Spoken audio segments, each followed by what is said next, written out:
Florida is one of 17 states with a so-called stand your ground law. It's possible this law set the stage for Trayvon Martin's shooter to walk away from this killing without ever being charged.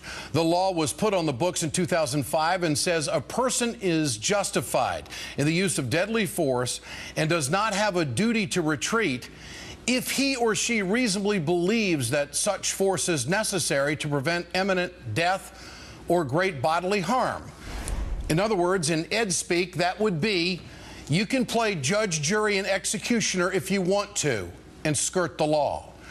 In the 5 months after this law was passed, there were at least 13 shootings in Central Florida where self-defense was claimed. 6 men were killed, 4 were wounded, only 1 was armed. Law enforcement officials overwhelmingly opposed the law in 2005, but the National Rifle Association helped get it passed. On the NRA website, former NRA President Marion Hammer is identified as the primary lobbyist behind the Stand Your Ground bill in Florida. Florida law enforcement virtually has its hands tied when it comes to prosecuting these cases. A spokesman with the Sanford Police Department told the New York Times, quote, "If we arrest, we open ourselves to a lawsuit." Joining us tonight is Dan Gross, president of the Brady Campaign to Prevent Gun Violence. Mr. Gross, good to have you with us tonight. Did this law set the table in some way for George Zimmerman to go hunting for Trayvon Martin? I think that's exactly what it did. It set the table. I mean, this is dangerous as a law. It's a bad law if it lets murderers walk away uncharged. But as bad as it is as a law, it's just as dangerous as a state of mind. And it's a state of mind that permits things like this, encourages things like this to happen. And when you combine that state of mind with Florida's incredibly weak gun laws in general, it's a recipe for tragedies like this to happen. Now, you have said in this case that the NRA, this is the NRA's vision for America. What do you mean by that? That's precisely what it is. It's, you know, the NRA's utopia is a place where anybody can get a gun and carry it virtually anywhere.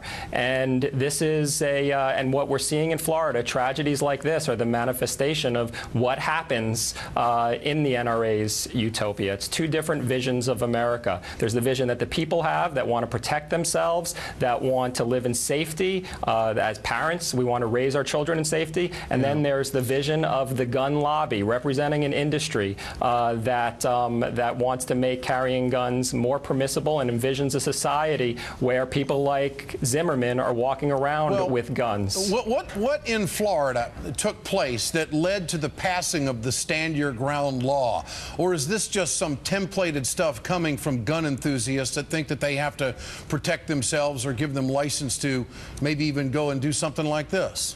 It's lobbying. It's good old-fashioned lobbying. It's the lobbying of an industry that to this point has outshouted the will and, even more importantly, undermined the safety of the American people. So there were not a series of news events that transpired that brought it to the point where this law just had to be implemented?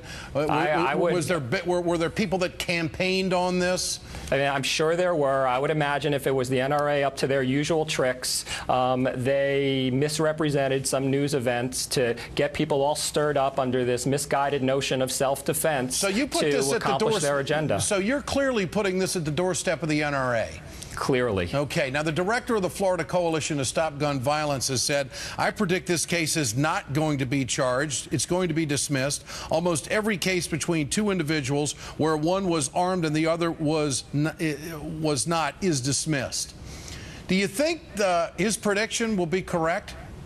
You know, I'm not in the business of making predictions, except for the fact that ultimately the will and the safety of the American people has to come to bear to hold our elected leaders accountable for passing laws that undermine the safety of the people that they've been elected to represent. Well, from the facts of what has been reported, what hits you about this story? What do you say to the family? And I know that you have been through a personal tragedy yourself. What do you say to the family at this hour? And I've been through a personal tragedy where the man actually bought his gun in Florida because of their weak gun laws.